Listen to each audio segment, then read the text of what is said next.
under the BD Act because they was trying to say y'all renegade BDs. I ain't gonna lie, don't get no cracking trays so hard to BD.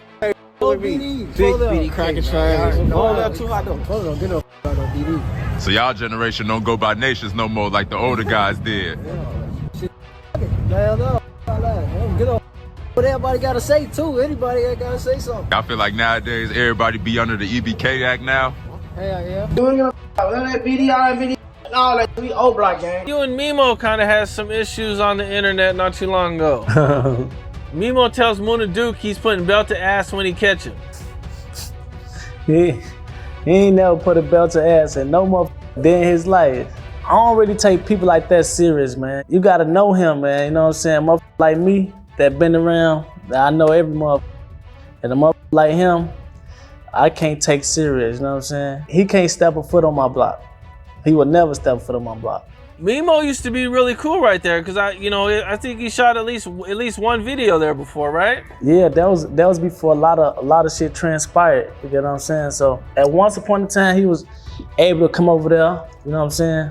But a lot of shit changed. So. You still with what happened? You went and got him and I checked his ass too on Lusty, nigga. Anytime a nigga speak on my people, I'm bringing them in the room. And got their ass treated on You stage. muted your mic, you bitch ass.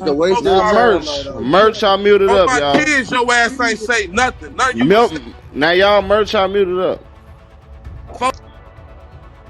Merch, I Let's send this bitch up. Merch, I muted up. What y'all talking Why you mute your Go get him again. You gonna get his ass treated again. Let's send this bitch up, bro. Hey, stop playing with me, motherfucker. Please on your block. On my kids, I go spend night on your block. No, don't do that, Lotto. Please don't, bro. We ain't pull up. Don't know motherfucker hang on this block. Hey, Lotto, we ain't trying to be in trouble. Did you know OD? Yeah, I knew O blew at me before. It was just a little situation where our blocks had a little animosity with each other over some shit that had nothing to do with them. They was actually aiding in the system, Front Street. DThang from my hood, and one of the guys from Front Street had a little issue over a female. And they was blowing at each other. It was like they was shooting at each other and they best friends was shooting at each other. Like, you know what I'm saying? It used to be folks from Front Street and his two besties and DThang from my block and Lil Boo and folks them. I ain't gonna say his name because he's still alive. They used to be going back and forth. You know what I'm saying? And then it turned into one of them things where it was a little issue and they end up getting into it one day with folks them and O Block was with them. You know, he the type of nigga for ain't finna be no shooting if he ain't busting his gun. Like, so when shit started happening, he started busting his gun. And he was busting that bitch at us.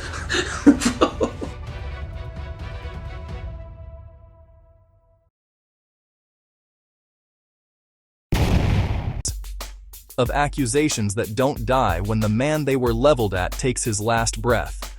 Of validity arguments made in the middle of grief, on platforms that were never designed for grief, in front of audiences that were never meant to be judges.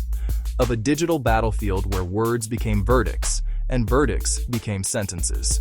Some handed down by courts with gavels and federal indictments, others handed down by the streets themselves with something far more permanent.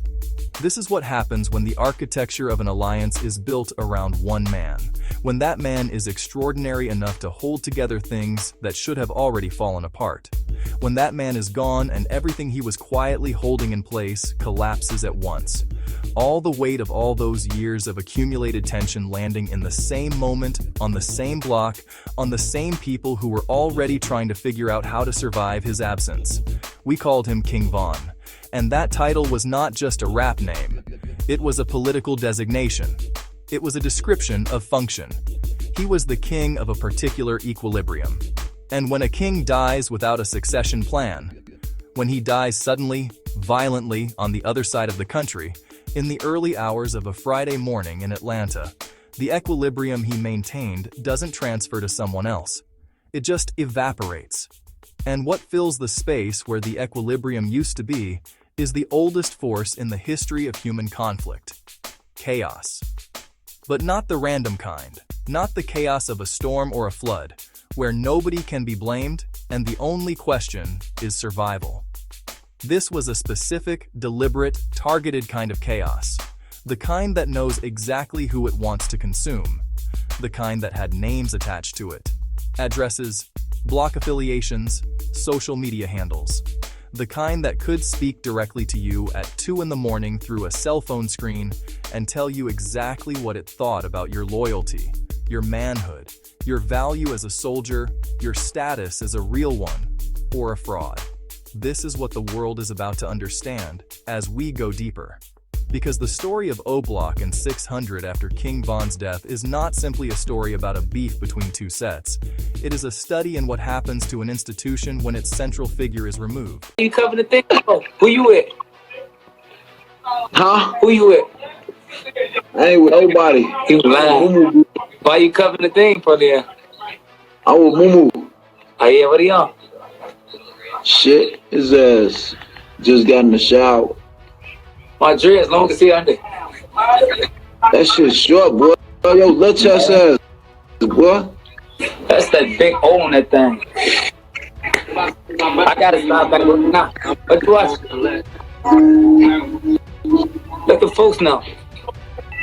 Folks like Dage Loaf on that bitch. On what Durk look like Dage Loaf just came on? Yeah. I'm a bitch. Hey, where you at? Where you at? I'm gonna pop out with a battery. Yeah. I'm gonna come slide tomorrow. I'll come out tomorrow. Man, Mondays be dry as hell.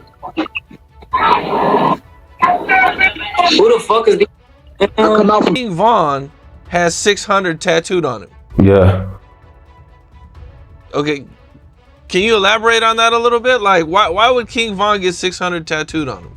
Cause he LA'd up and he's 600. You feel me? Like, bro, that's why I be telling niggas, like, when niggas be asking me about, like, they be like, man, you always talking about T-Roy and Von and Jake Money. Like, was you O Block? Like, bro, at one point in time, like, the real members folk, like, we was like hanging every day. Like, O Block and 600 was them the same thing. It is a study in the psychology of grief when grief is weaponized. It is a study in the evolution of street politics in the age of social media, where everything is recorded, everything is amplified, and nothing is ever private anymore. And it is the story of specific men. Men who had real relationships with real history. Men who had bled together, laughed together, been in jail together, made music together, made money together.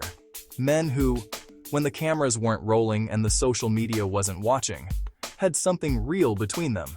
Something that the world never fully saw because the world only ever gets the highlight reel, the public version, the carefully curated presentation of what an alliance looks like. What the world doesn't see is the infrastructure, the negotiations that happen in back rooms, the concessions that are made, the grudges that are quietly buried, not resolved, just buried, because someone with enough authority told everybody that today was not the day. The deals between men who didn't fully trust each other, but trusted the man who trusted both of them. When Von died, all of that infrastructure died with him. And what you're about to see is what the rubble looks like. To peep the rubble, you gotta know the build. O Block and 600 ain't start as buddies. They started beefing. Like most alliances that last in street politics, it came out the fire first. Opposition so hot, it forged something real once the smoke cooled. OD? Yeah, I knew O blew at me before. It was just a little situation where our blocks had a little animosity with each other over some shit that had nothing to do with them. They was actually aiding in the system, Front Street. DThang from my hood, and one of the guys from Front Street had a little issue over a female. And they was blowing at each other. It was like they was shooting at each other and they best friends was shooting at each other. Like, you know what I'm saying? It used to be folks from Front Street and his two besties and DThang from my block and Lil Boo and folks them. He ain't gonna say his name because he's still alive. They used to be going back and forth. You know what I'm saying? And then it turned into one of them things where it was a little issue and they end up getting into it one day with folks them and O Block was with them. You know, he the type of nigga ain't finna be no shooting if he ain't busting his gun. Like, so when shit started happening, he started busting his gun. Yeah, I don't know, he was busting that bitch at us. Run it back to day one. Parkway Gardens was bricks and rules. Who posted where, who owed who crossed lines. Early O Block versus 600 wasn't theory, it was turf talk. Corners, favors, violations. The block got memory. It don't forget nothing. Here's what the pavement remembers. The builders chose it. They did the math. Outside ops heavier than inside egos. Unity was the only real play. That decision wore a name. T. Roy. Trevon Gardner, T. Roy, was one of the foundational figures of O-Block. One of the men who made the block what it was before the music, before the cameras, before the world started paying attention. He was the kind of presence that doesn't need to announce itself, because the block already knows. He was the older head whose word carried weight, because his actions had earned that weight over years. Memo, one of the more popular names out of Chicago is T. Roy. You know, did you know T. Roy? Of course I knew Troy on Steve. I wouldn't be Memo600 if I didn't know who that was. You know, do you have any stories or, you know, what was your thoughts on T. Roy, you know, and what was it like growing up with him? That little motherfucker was short as f***, and if you play with him, he'll make you feel like he was tall. That's all I can say. And T. Roy understood something that a lot of men in his position never figure out, that the biggest threat to a set is not always the set across the street. Sometimes the biggest threat is the inability to see past old beef when the world has changed around you. T. Roy saw that, and his presence, his authority, his reputation, his sheer force of will, helped hold the space open for a relationship between O-Block and 600 that probably shouldn't have worked. A relationship that required constant maintenance, constant negotiation, constant work. And he was one of the men doing that work. When T. Roy died, the first crack appeared. It was not a visible crack. Not yet. The block mourned, and the alliance held, and life continued in the way that life in Parkway Gardens always continues, with one eye on the door and one eye on whoever's standing next to you. But the crack was there, a structural weakness that hadn't yet been tested. And then came King Von. Davon Daquan Bennett was not born on O-Block. He was not a native son of Parkway Gardens. He came to the block the way many people come to the places that ultimately define them. He came because the block was where his people were. He came because of relationships, because of proximity, because of the particular gravitational pull that a block like O-Block exerts on certain kinds of men. And when he got there, something happened that nobody could have predicted. A young man from another block, a young man with a gift for storytelling, a gift for translating the language of the streets into something the whole world could understand, became the most important person on a block that was not originally his own, became more than a member of the alliance, became the alliance itself, became the thing that O-Block and 600 pointed to when they wanted to explain what they were about, what they stood for, what they had built together. King Von was the proof of concept. He was what you got when two blocks came together instead of fighting each other. He was the living, breathing, rapping argument for why the alliance made sense. And he was smart enough, politically intelligent enough, to know that his position required him to be more than just a rapper.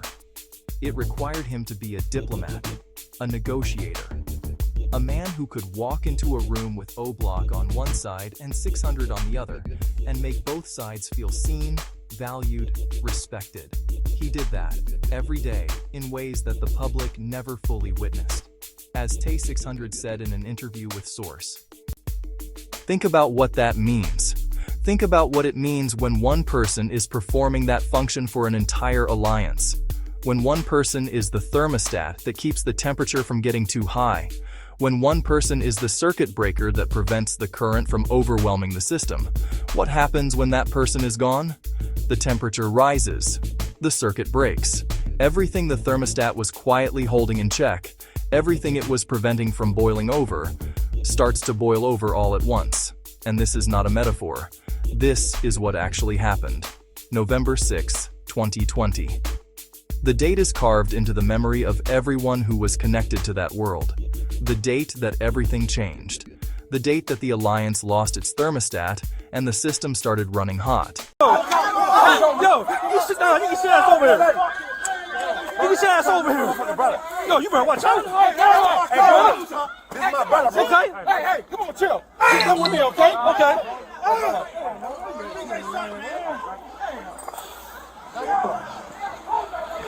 And I'm on scene. Where you at? I'm right. I'm in the parking lot.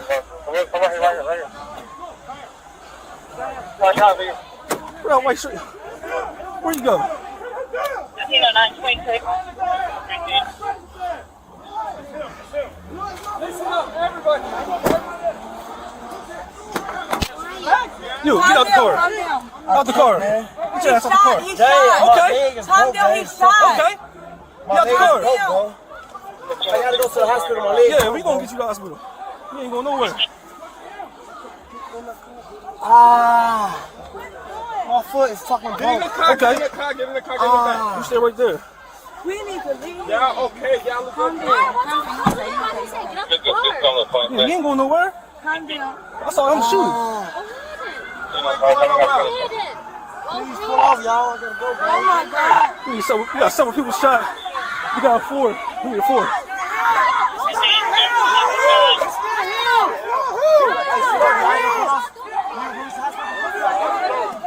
What up, bro? We can't go. What up? Where you shot at? Y'all need to help him. What's that? It's your leg and your back? Can I take you to the hospital, man? Yeah, I'm gonna let you take it to the hospital. Get your ID out, man. We're gonna figure out who you are. Bro, just can we go to the hospital, bro? Nah, get your ID. Get your ID out. Please, bro, guys, go to the hospital, bro. So you're not gonna help him? Yeah, we go. The details of the night are documented. Vaughn was in Atlanta. He had just released his debut studio album, Welcome to O Block, 1 week prior. He was at a time in his career where everything was aligning. The music was connecting on a global level, the audience was growing, the story he had been telling for years about his block and his people and his life was finally reaching the scale it deserved. He was 26 years old and on the edge of something enormous. And then, in the parking lot of a club called Monaco Hookah Lounge, on a November morning when the city of Atlanta was already moving toward dawn, King Von was shot. He was transported to a hospital. He died later that morning. He was 26. The news traveled the way terrible news travels in the age of social media. Instantly, mercilessly, without the buffer of time that previous generations had when they received devastating information. People woke up to it on their phones. They saw it on Twitter while they were still in bed. The grief that hit was immediate and physical and overwhelming. But grief is not just grief when you are a member of a street organization. Grief, in that context, carries additional weight. Grief, in that context, immediately becomes political. Because the people who are grieving are not just grieving as individuals. They are grieving as members of a structure. And the first question that structure asks, even before the grief is finished processing, is not, what are we going to feel? The first question the structure asks is, what are we going to do? And that question, in this particular context, carried a specific meaning. Lil Timothy Leaks, had been involved in the altercation. He had been shot as well. He survived. The circumstances of exactly what happened in that parking lot, who drew first, who escalated, what the sequence of events actually was, became the subject of intense debate and analysis and argument across the internet for months and years afterward. But the street interpretation of what happened was simpler and more immediate. King Von was dead, and the people who were with him when he died, and the people who were associated with his enemies, were going to be accountable for that. That was the expectation. That was the demand. And the demand was not quiet, and it was not private, and it was not communicated through channels that gave anyone time to process or think. It was loud. It was public. It was put on social media within hours of Von's death. It came from people who were in genuine grief. T.O. 63rd. That's how we coming. I'm coming out. You know, we on 64. We got most of this bitch. Hey, we on 64 with this shit. I don't get your man, your teeth shining like a motherfucker on this bitch. Hold on, get your teeth in that bitch. Damn! Y'all niggas steal some shit from a nigga. Y'all stealing ass niggas. Y'all niggas steal some shit. I'm saying though, they got 63rd niggas, some dirty ass niggas, man. Y'all niggas talking about, man. I'm talking about, hey, listen though, man, the nigga on 64, but y'all 63rd niggas over there smoking crack and shit. Group of people coming. I'm about to let these people walk past me. I'm not about to try to go through these people or nothing like that. So I'm letting this group come by. Next thing you know, a nigga hit me. You feel me? Boom, bam. Man, like, I lie to you not, man. I lie to you not. Like, it's like I had an out-of-body experience.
Bet right at the end of the day, man, I ain't gonna lie. That man got kids and a mama that I know 100% love him. And at the end of the day, bro, all this bull that we talking about is stupid.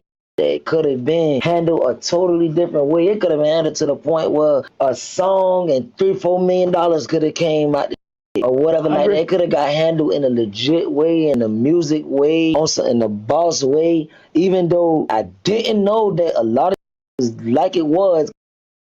You even before this, that nobody ain't never even know. The nigga, while we in the fucking party, I FaceTime Durk because I'm so proud of why I ain't got the party rocking. Smirk on the phone. He can't even hear it. He just seeing it. I give him the phone. He on, oh, bitch, we turn. Ooh. Usually, bro, this shit so crazy, bro. Me and Durk talked about this, bro. I tried to hang up. Durk like, hell no, don't hang up. Usually, but all right, yeah, I'll go. He didn't want to hang up the phone. That shit was like his goodbye. You mean Von ain't want to hang up? No, Smirk ain't want to hang up. Oh, he was just, okay, got you. He, man, let me see. Now, you just said if you was there with Von, this is my question I'm gonna ask. You said you would have died with him, right? So this is my question I gotta ask that kind of makes sense what you just said. Now, we all saw the video, what happened to Von. Now, Wooski brother, Big Mike, he was recently on an interview, O Block Big Mike, and he said if he was with Von, he would have, he wouldn't have had fault crime around him. He said he would have held Von back, and then him and Von, they would have had to get into it they self. And he was like, he would have prevented Von from doing that. And he was like, also with that all being said, he believed that Von would listen to him. You know what I'm saying at that moment, but he said if he wouldn't, like he said, they would have had to just get into it. They would have had to fight. But he said he said the dudes. Yeah, I feel like if Zoo or me was there, that shit would have never happened. Okay. It would have never happened.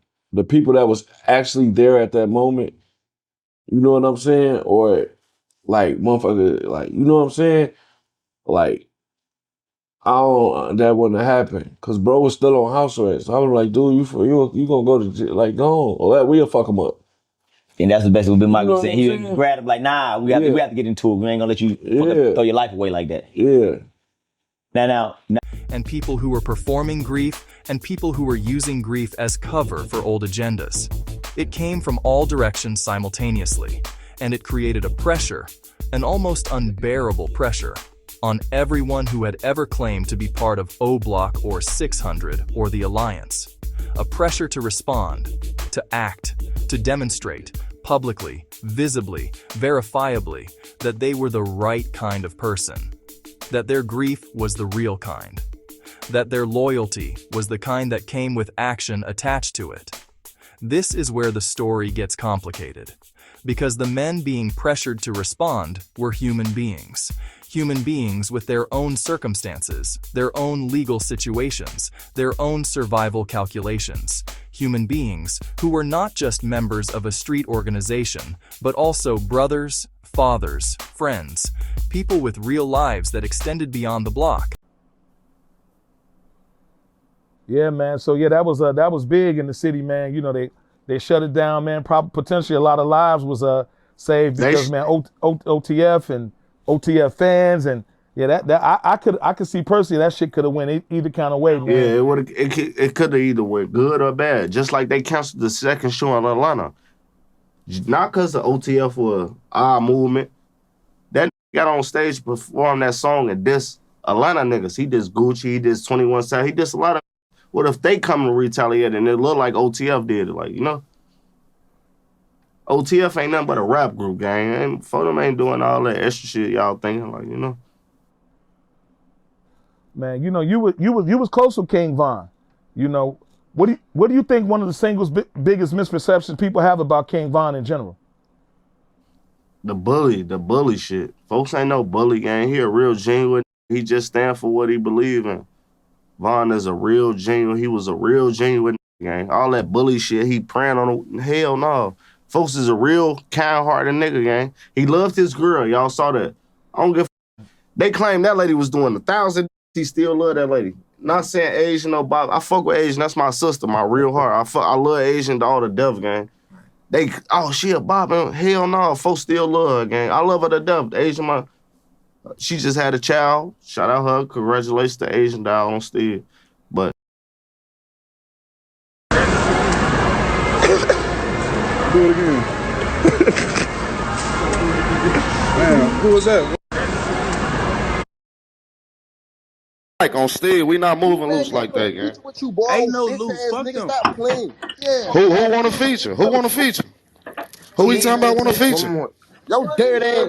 Oh my kids, man. Y'all knock it off. Go dig your Man, we getting it. We ain't doing that. We ain't coming on this bitch. That's Hey, keep on removing 10. They dumb as shit. I know bitch ass nigga. We ain't removing shit. Shut You your said whole ass fuck up. dumb, nigga. You wait for somewhere else, nigga. We stepped on Vun.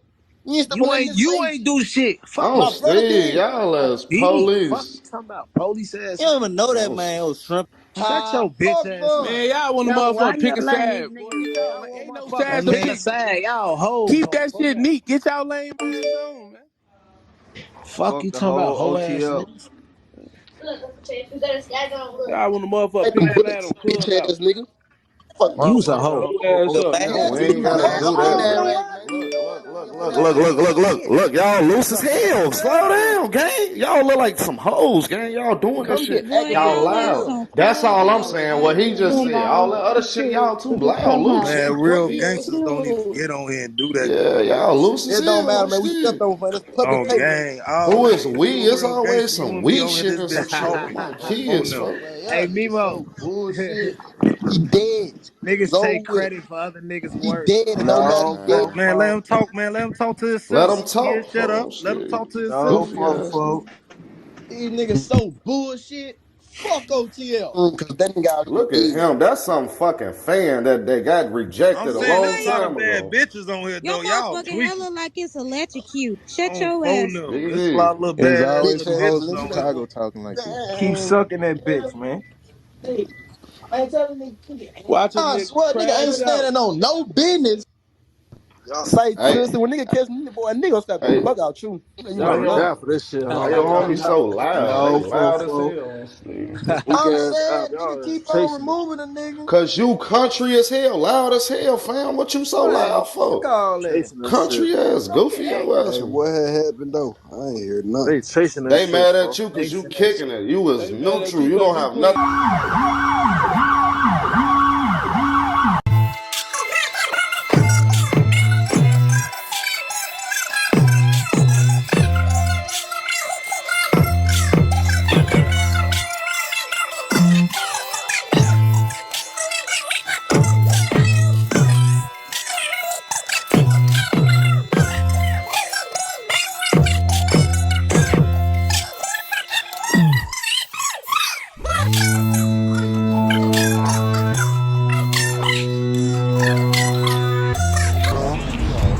Big Lex Bodega.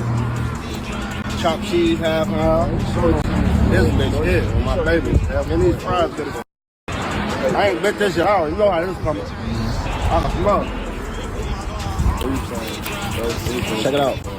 Oh, them good. You know that bacon on here 3 times. It's so good.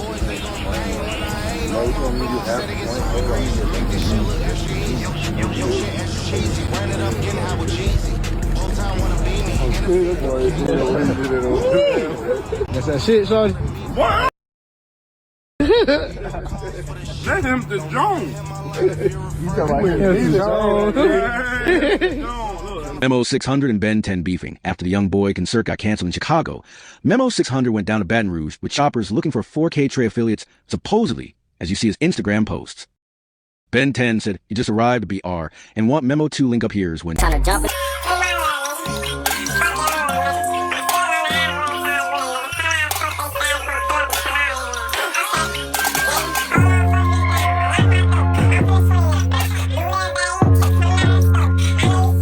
It was another viral moment, man, because Ben 10, he's been going viral a lot because we had the whole situation with Memo, where he was allegedly looking for Memo600 all throughout Baton Rouge. Now, what did you think about that when that happened? Nigga fishing, we call that fishing. You know, just fishing. Just a little fishing. You know, I can't speak on the dude was actually down there. I don't know. Now, we don't know for a fact that Memo600 was down in Baton Rouge, but he did put it out there like he was, and Ben 10 immediately jumped to action and was like, hey, man, I'll be right down there, you know what I mean? Yeah, I had seen it. I think they was in New Orleans, though. He was in that city. Yeah, I think so. I think he came out and he corrected it and said he wasn't there. I guess he was just trolling. Yeah, what I say, that's what you call fishing. Nah, I get you. Now, I'm going to go somewhere totally different with this one. Now, did you see the No Limit Cash Money versus battle? No, I ain't see it. I just seen some This really go for all the people who watch our culture and be trying to call Chicago niggas bitches for all the shooting we doing and not. Y'all clearly seen folks was putting hands on that nigga, beating the fuck out of him. Like, beating his ass. Von a skinny nigga. He really put hands on him and you see what happened. So I just want everybody to look at this shit and understand Chicago's point of view from the culture. My first time ever getting shot at, it was from breaking a nigga jaw. Niggas coming to my school every day trying to kill me over fist fights. My bitch ass nigga, like you in Baton Rouge. Bitch ass nigga, you ain't them saying internet shit, man. They got niggas really like that out here, my nigga. All that clown ass nigga want some fucking clout off the internet, my nigga. All that pussy ass shit, man. Come on, man. Bitch ass nigga fall in my DM, man. Nigga ain't never fall in my DM. Nigga ain't never play with me like that, man. Don't play with me with that pussy ass little rap games you got going on, dick. I'm a real street nigga, dick. I'm out here every day, dick. I ain't on that rapper shit, bitch. I know you on my live right now. I just seen you join this bitch, you hear me? Man, I'm like that. I'm telling you where I'm at right now, my nigga. Matter of fact, I'm about to fall in your DM. Man, what's that address? They got it. Man, find the address of this bitch, man. New Alpacas gas or what? You heard me? Some nigga on phone. Yeah, all them pussy ass niggas in. Yeah, we smoking on that pack, man. You know, all night trying to slime shit. You know, all night trying to slime shit. New Alpacas gas or what?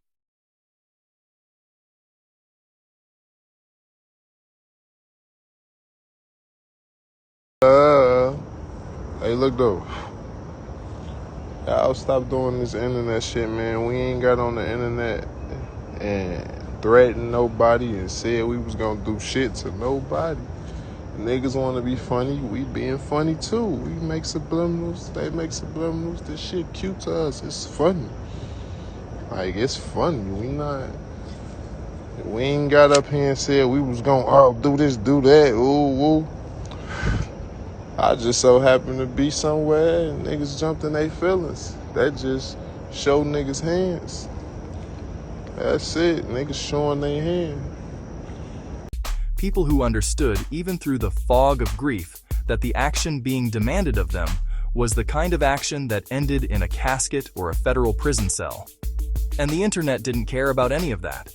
The internet had a verdict. The verdict was simple. You either moved or you didn't. And if you didn't, then the question of why you didn't, the question of whether your reasons were legitimate or whether your reasons were actually fear or calculation or something worse, became the central question. The question that defined you. This is the environment that Memo600 and Munna Duke stepped into. This is the landscape they had to navigate. And they navigated it very differently. Memo600, Stephen Mandel, was not from O Block. He was from 600. A distinction that matters because it shaped how he experienced the pressure of that moment. He was a 600 member who had cultivated a close relationship with King Von over the years, a relationship that was visible and documented, in music, in interviews, in the way they moved together publicly. Memo600 had made his name in part through his association with Von, through the credibility that came from being in that orbit, but he was 600. And in the aftermath of Von's death, the question of what it meant to be 600, and how that related to O Block's expectations in this moment, was not a simple question with a simple answer.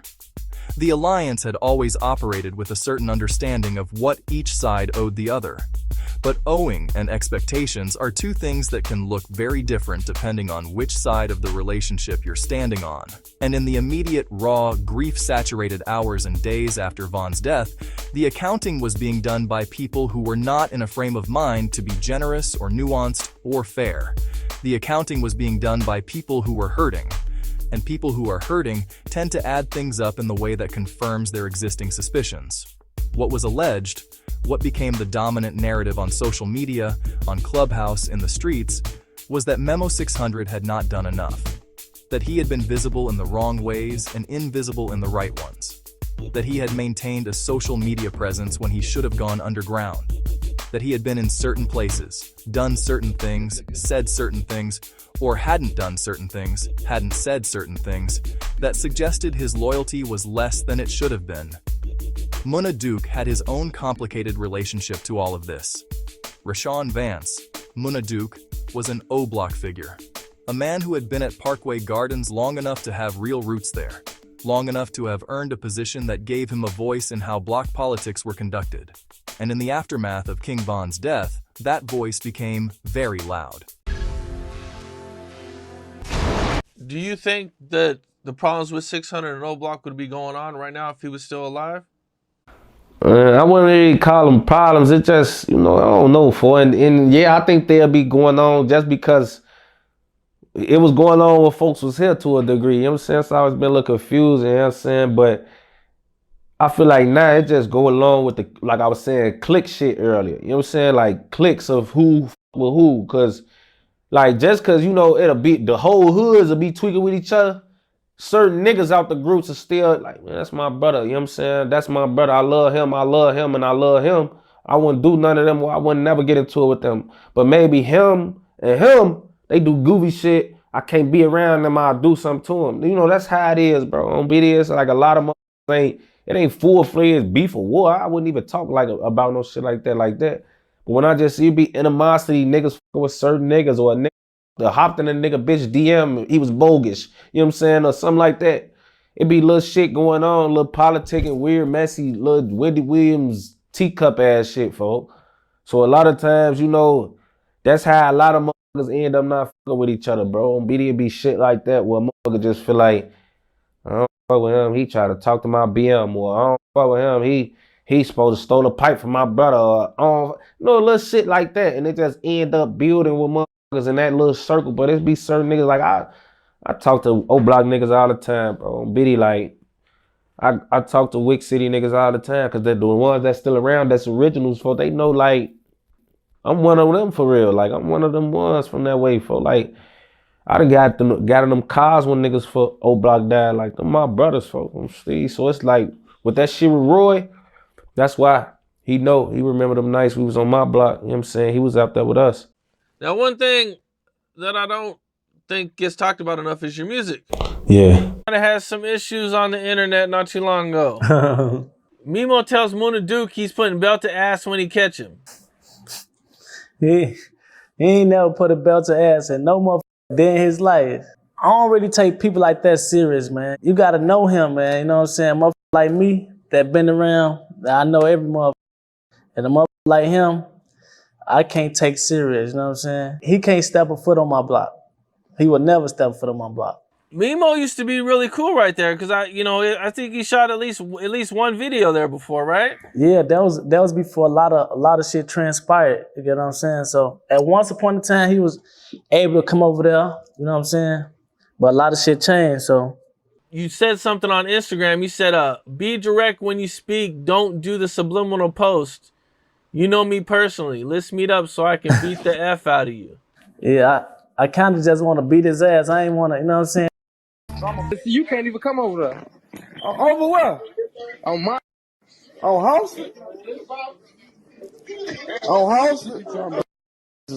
He smelled the weed. Nah, just recruited him a couple years ago too on stage, nigga. No bitch ass, you don't even be outside, man. Fuck you talking about? Hey, y'all drop that new nigga. I'm not arguing with no new niggas, folks. I told y'all I treat a check any motherfucker. His ass new. You know, boy, your ass with the missing tools from AMG, whatever the fuck they call themselves over there. Police is four-way, man. Mac Block. Mac Block. Hey, who the fuck is this on here? Why y'all drop one of y'all members? Hey, who is this on here? He ain't no member. That's who you DM earlier. Hey, you hear me? All right, you said what you said earlier. We ain't got to talk. Hey, I wouldn't give a fuck if you merged on JoJo. Listen, man. You said what you said earlier, gang. You know what the fuck I do, you know what I'm saying? So you better stop playing. You personally, you know what I'm saying? Hey, dude. You, Memo, Y'all recruit goofies got them playing with me. What the fuck wrong with y'all? I told you that personally anyway. You police? Police, Yeah, gang. You police on here. All right. I'm talking to you though. You personally, just you. Ain't no motherfucker else got nothing to do. I'm talking to you. Don't kick me. Hey, I talked to you. I talked to you earlier. I told you earlier that ass man, dude. You can stop that on this Clubhouse Stop shit. name dropping, man. We ain't doing all that. We ain't doing all that. Hey, Mr. Tooth, I ain't talking to you. I'm talking to O-Block members. That's why you keep dropping me, you gay bitch ass nigga. I'm dropping you because you not from the O. You want to phone them whack homies on stage. I got V's on my shit, dumbass. I ain't talking to you, gang. You the police, boy. And I just heard. on my shit, I just heard you was the feds. Why you yelling shit like that anyway? No, folks, them. Yeah, listen to phone them in the background. He muted up after that. On Lusty, that shit on all blog sites, nigga. They talking about his ass. Gleese, nigga. Y'all know what the fuck y'all know. I don't know shit. I'm I just thought that shit that was on gang hit. On Lusty, nigga. But everybody acting like they ain't see that. So get y'all lame ass song, man. I hate because I be telling facts on stage. That boy Memo a motherfucker, boy. No, I just know the you truth. Just like me, folks. I know the truth, nigga. On Lil Steve, that's all. They want to go get they big homies on Steve. Like they want to get their ass treated too. I don't fuck with nobody over there but E-Dog on LA, boy. Well, box cool. Folks ain't got shit to do with now.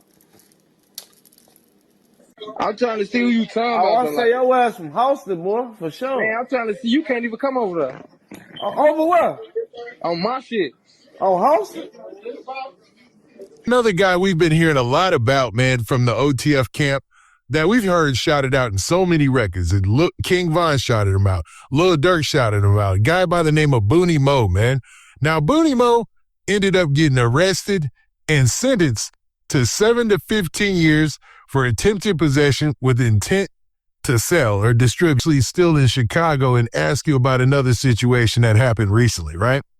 So there's a 600 member by the name of Dammo who ended up getting buried this past weekend. You had 600 Breezy out there. You had a lot of people from 600 out there at the funeral. There was a whole bunch of videos going viral.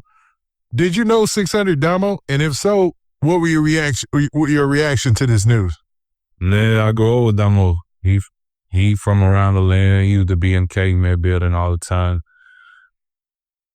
Me and brother hung out plenty of times. Like, yeah, that was my boy. But Yeah, I mean, in the situation, I ain't talked to him in so long. Like, I really ain't seen him since the last time I was locked up. But that situation that show you just feel like, cause you was never really hearing bro name in the streets. Like, you was never really hearing his name. Never. Yeah, cause it's like he was one of those laid back. He always in the cut. You know what I'm saying? He just wants some money. And then it show you still that as long as you still game baiting, you still in that same environment, the same thing gonna end up out. You either gonna die or you gonna go to jail. That's the big message from these situations, it seems, right?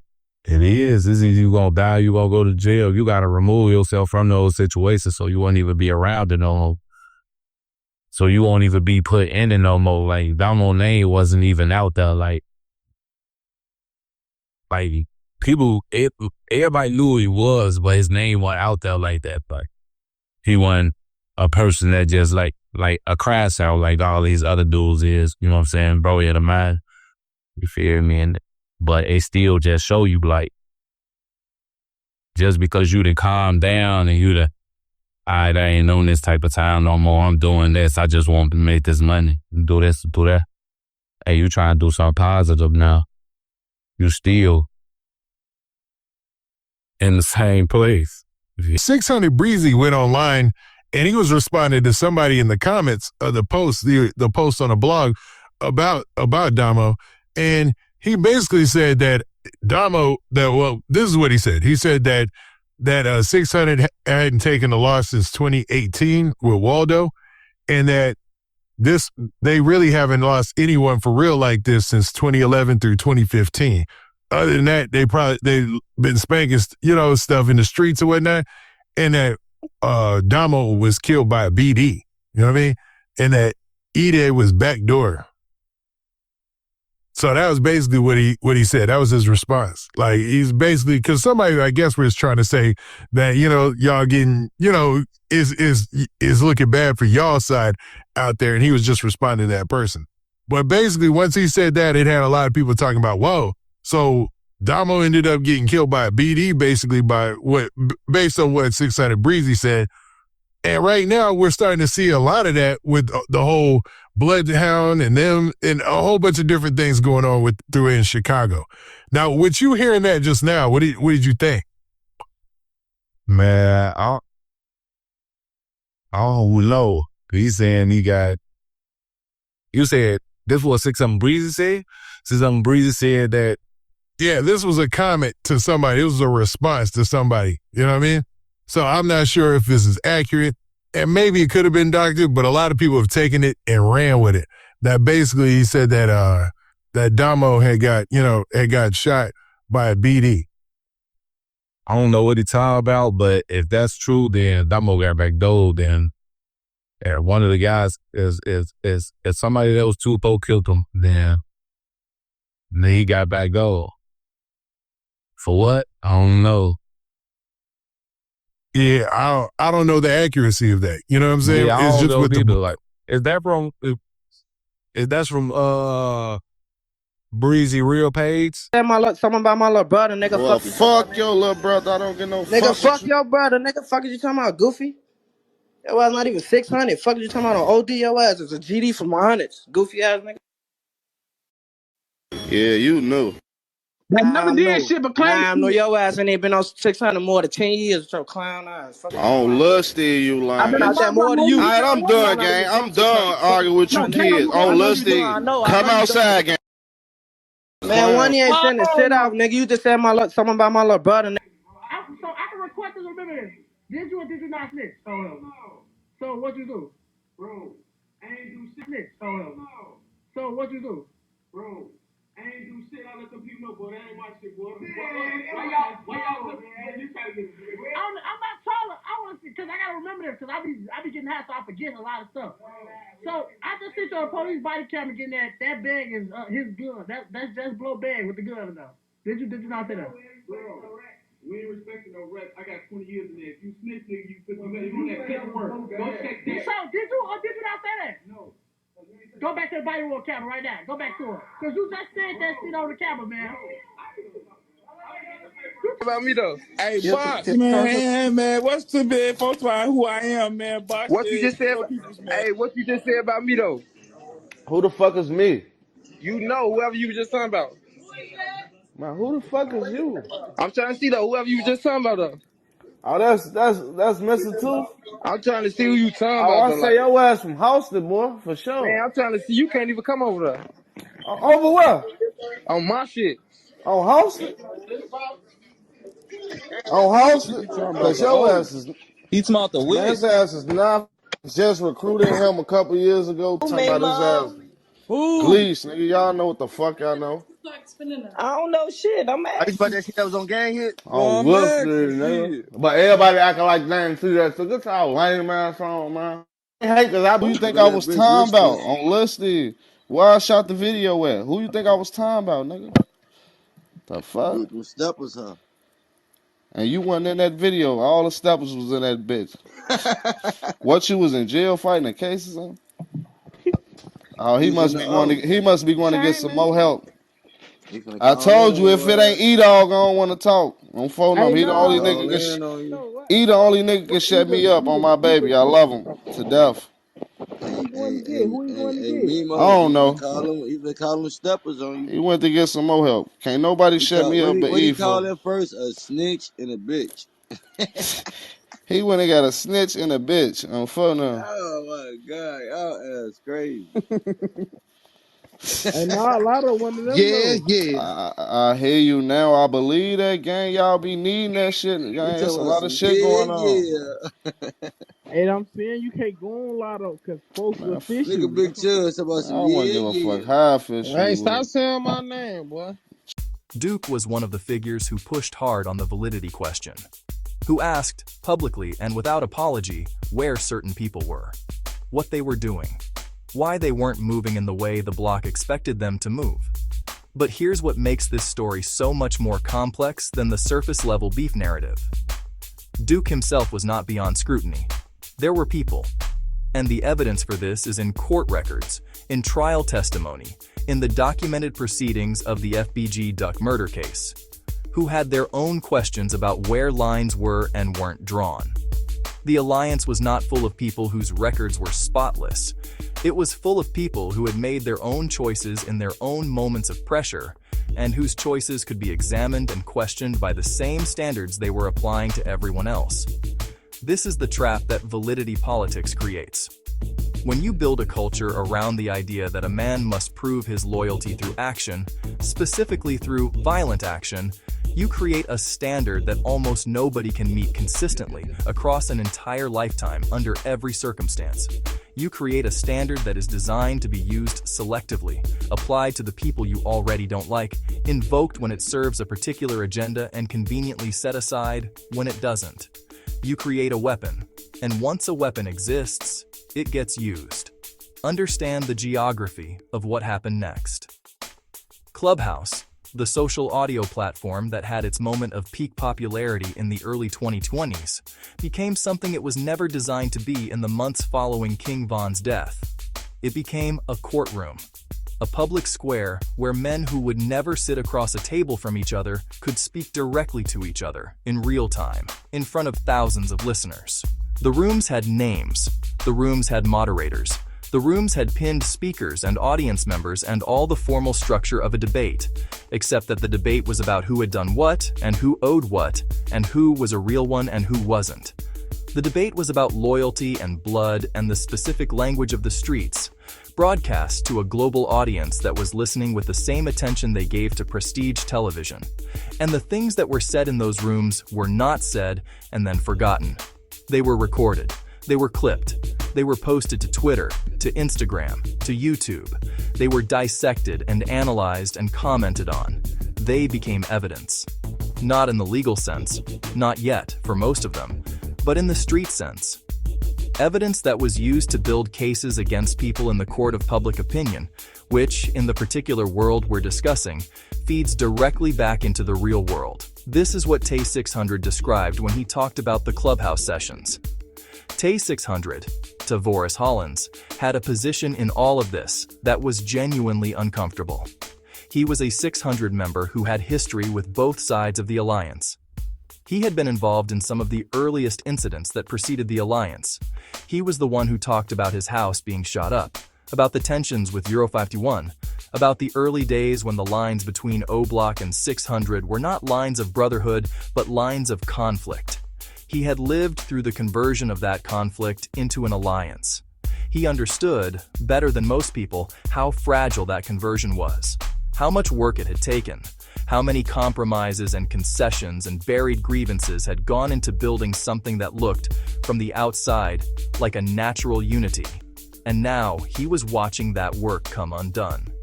His account of the Clubhouse sessions, his description of what was said and who said it and what the energy in those rooms felt like, is one of the most revealing windows into what the post-Von landscape actually looked like. Because Tay 600 is not a man who speaks carelessly. He is deliberate. He is measured. And when he describes the pressure that was being applied to Memo600 and Duke in those Clubhouse rooms, he is not describing it as an outside observer. He is describing it as someone who understood the stakes from the inside. I went, knocked Duke out. Took his pipe. You want to show it in front of some hoes on old. Munna Duke shot Memo600. I guess it was a beef during the dice game. Munna Duke had to pull a blick out. You know, that kind of explained why Memo600 been dissing Munna Duke ever since he died. He was going hard on Munna Duke. But remember, Munna Duke was going hard on Memo600 for he passed away. He ain't never put a belt to ass and no motherfucker day in his life.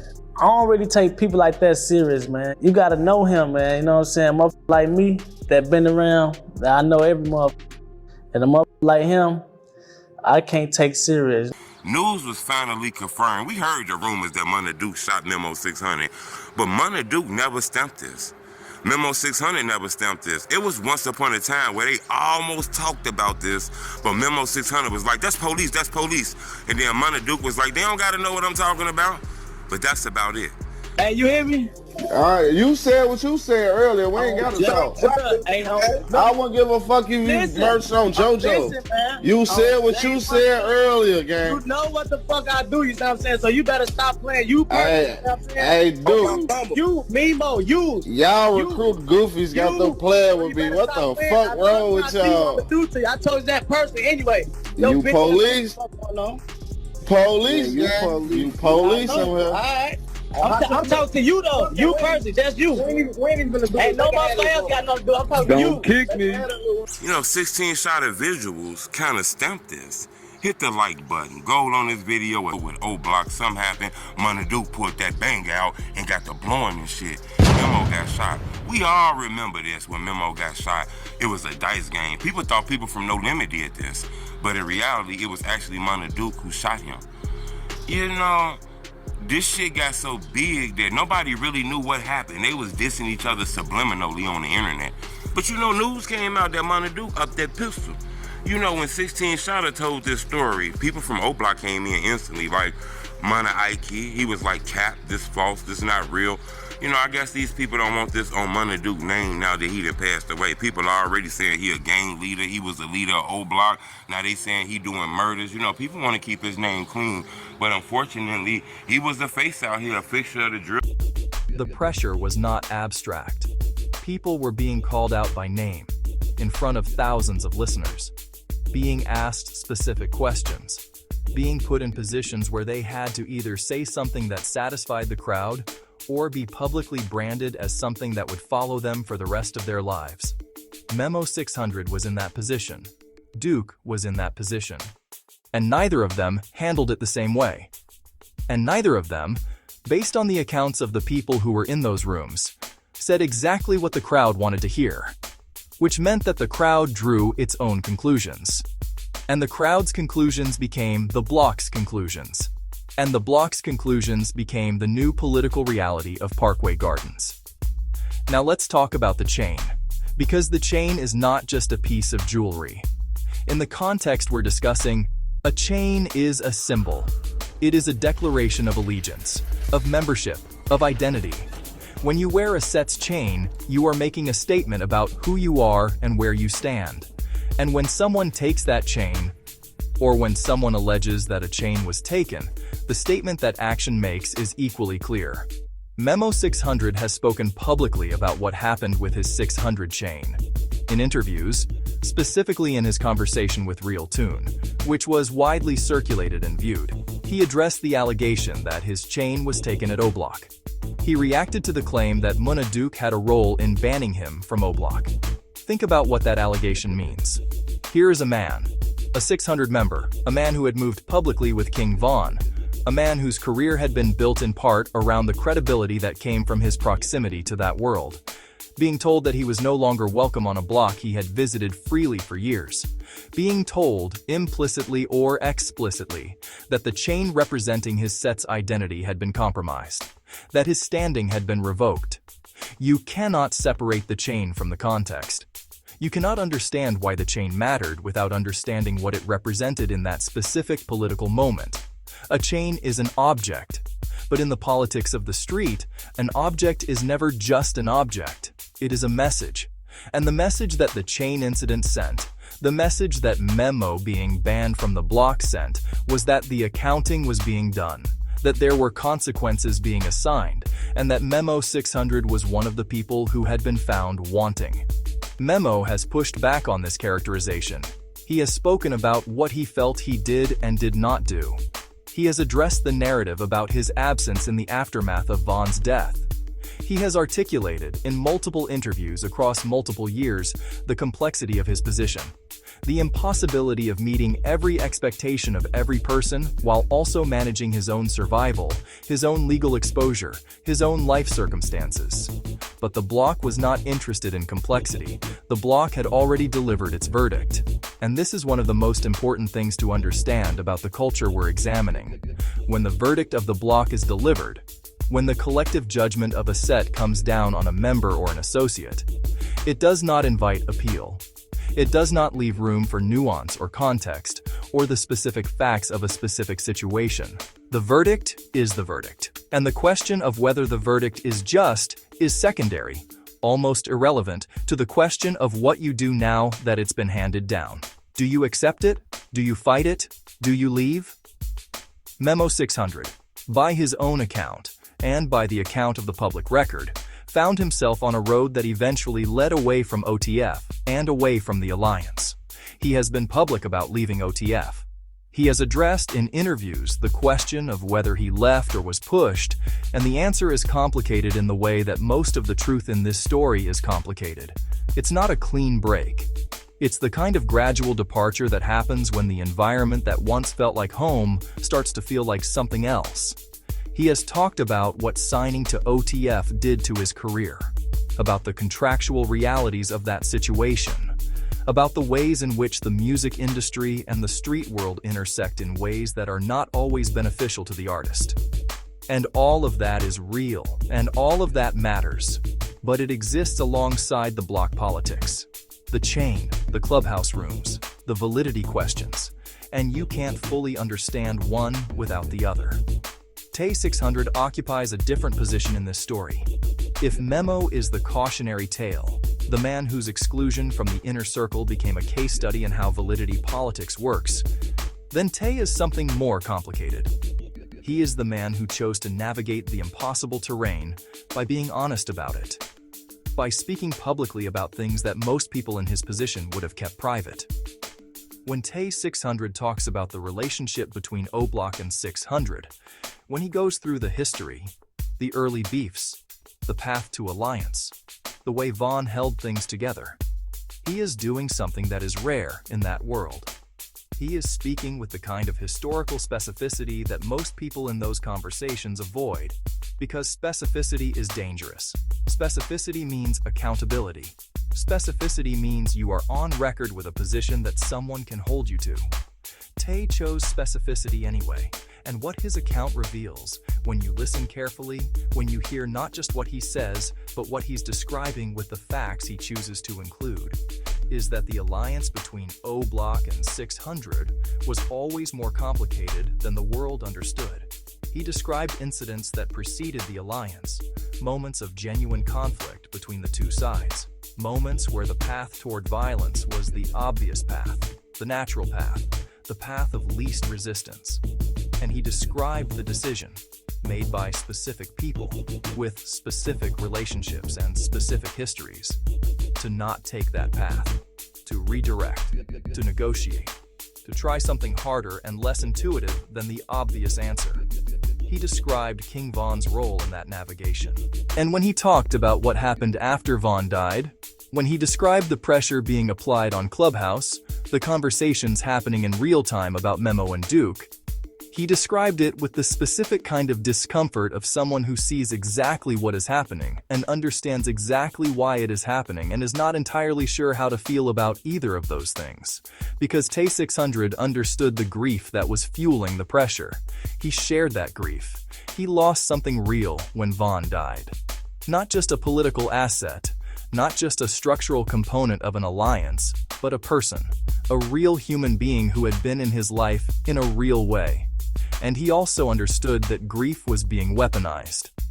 That the valid, genuine, appropriate grief of the block was being channeled into a project of accountability that was, in certain respects, less about actually accounting for Von's death and more about resolving older tensions that had been waiting for an opportunity to resurface.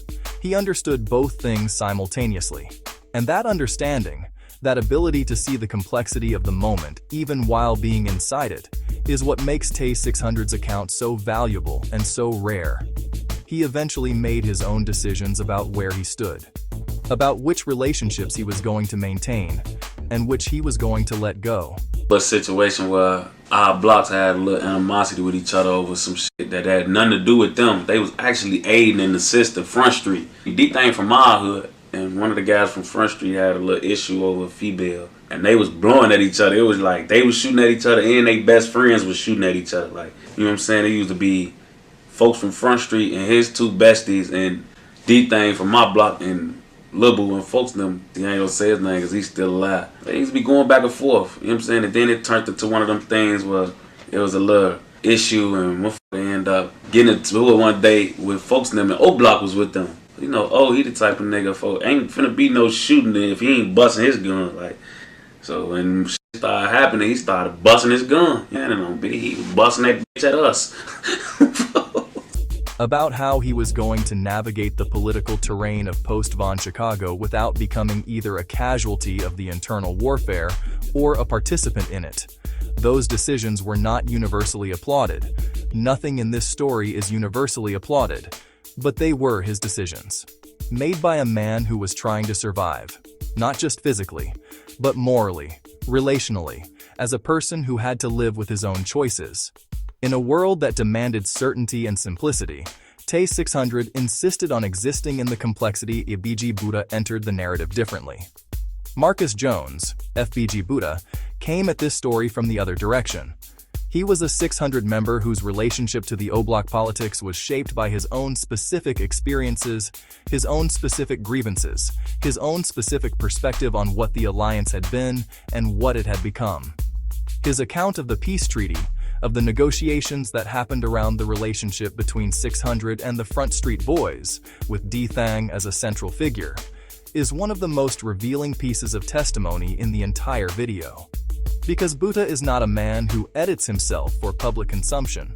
He is the kind of person who says exactly what he experienced, exactly as he experienced it, with the kind of emotional directness that is either extremely valuable or extremely dangerous depending on your perspective.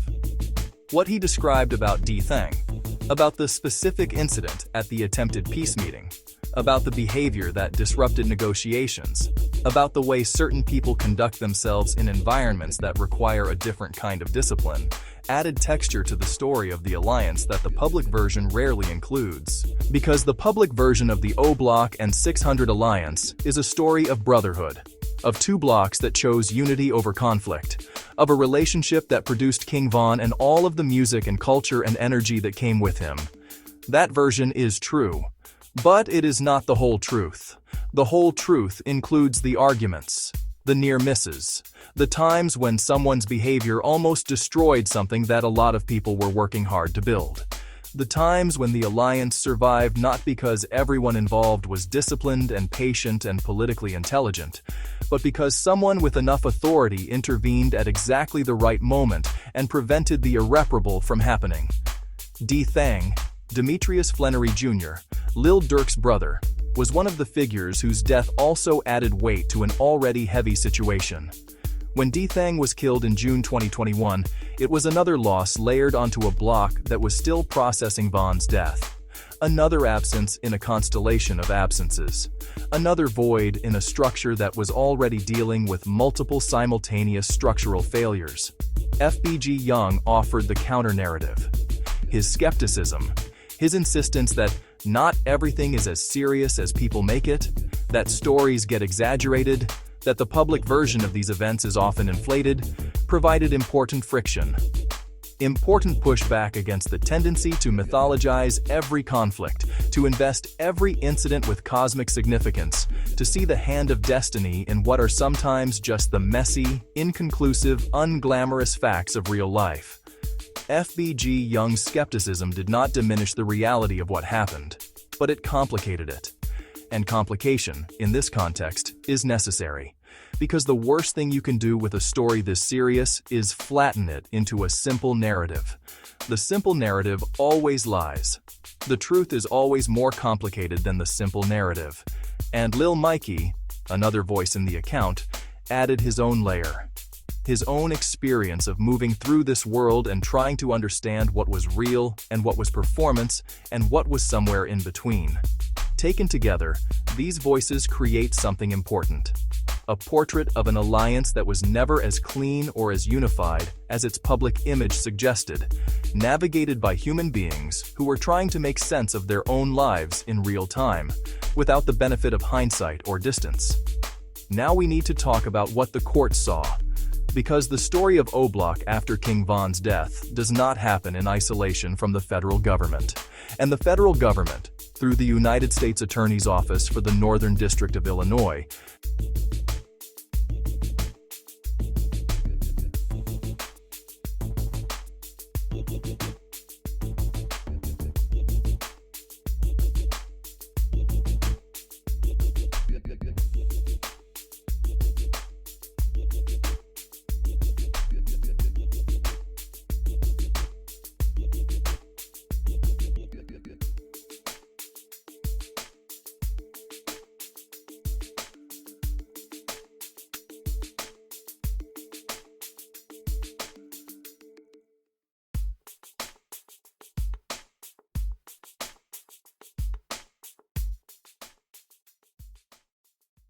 VO, shot archival exterior of Dirksen Federal Courthouse, winter light, slow push-in on seal, dead.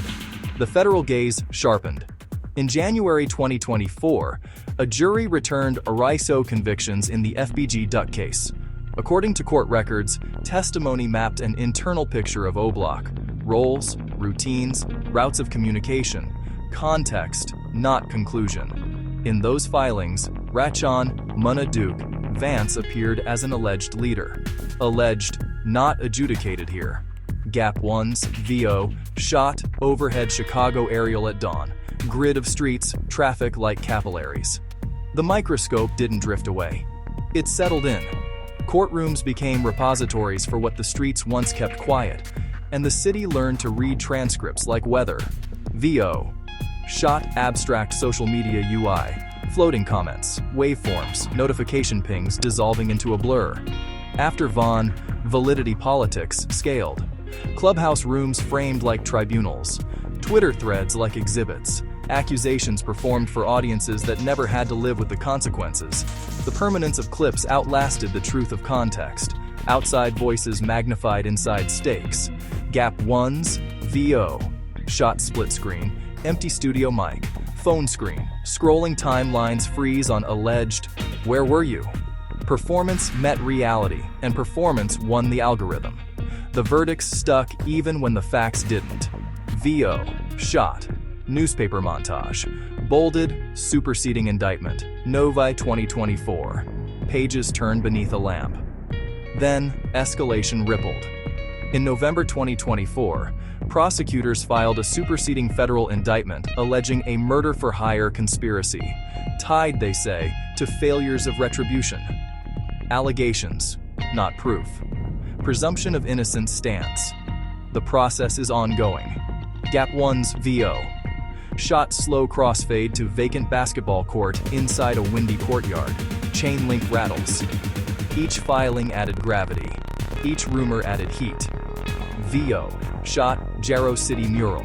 Then tight on a candle stub. Phone screen shows comments from Jarrow Lil Mikey timeline. Jarrow Lil Mikey entered and re-entered the frame. The perpetual renegotiation, where grief is sometimes an outlet and sometimes a cover. Gap 1's VO. Shot. Abstract scale tipped by hashtags on one side, sealed court folders on the other. Validity politics promised clarity and delivered distortion. It rewarded performance, created permanent records, invited uninvested participants, and left cumulative harm that outlived any win. VO. Shot. Thermostat on a peeling apartment wall, needle drifting upward. Cut to empty studio booth with Von's poster in soft focus. Von had been the stabilizer, the thermostat. He could walk both rooms and cool them. No successor carried bilateral trust. After him, the needle drifted, then jumped. Gap 1's VO. Shot podcast set B-roll, contract stack, waveform graphic of a measured voice. By 2023, Memo600's separation arc was public. Interviews turned into a double bind. Speak and be judged, stay silent and be judged. He stated his reasons, put his perspective on the record. Von wouldn't want this became a claim people carried like a credential, not a fact anyone could certify. VO. Shot alleyway daylight, a lone bike rolls past, Instagram post headlines flash, Trigga speaks, responds. A micro beef with 600 Trigga mirrored the macro fracture. Validity standards turned inward. The alliance consumed its own bandwidth. The economic redirection Von was building, studio time over street time, lost momentum. Gap 1's VO. Shot Edgewater night exterior, May 10, 2025. Wide streetlights, squad cars blues reflecting off wet asphalt. No bodies shown. Then the cost. Reports describe a targeted burst, at least 50 shots, Edgewater. Rach on, Munna Duke, Vance and Daryl, Youngin firm Dayets Givens killed. Human beings, not headlines.